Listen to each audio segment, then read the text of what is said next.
Labdien! Es esmu Gatis, es pārstāvu Devu Power Products, dārza tehniku, un šodien es pastāstīšu par DLM 50 SPE zāles pļāvēju. Tas ir pašgājējs, viņam ir zāles izmešana, zāles mūčēšana un zāles savākšana. Viena no svarīgākajām un galvenajām īpašībām ir elektrostarts. Elektrostarts darbojās nospiežot šo te pogu. Šeit ir arī akumulātora baterija, kas ļauj viņu piestartēt. Akumulators un lādētājs šim te zāles pļāvējam ir komplektā. Bet, ja ir izlādējusies baterija, tad jūs droši varat izmantot rokas starteri striķi. Zāles pļāvējam ir regulējami augstumi. Tas ir no 2,5 cm līdz 7,5 cm.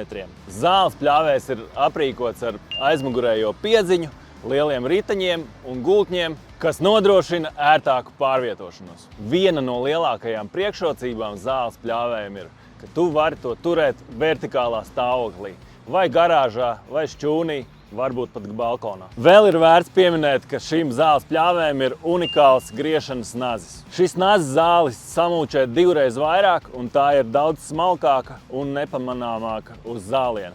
Šis nazis par 25% vairāk piepilda zāles savācēja grozu. Veikalos kurši šai pļāvmašīnai līdz sezonas beigām cena ir 429 eiro.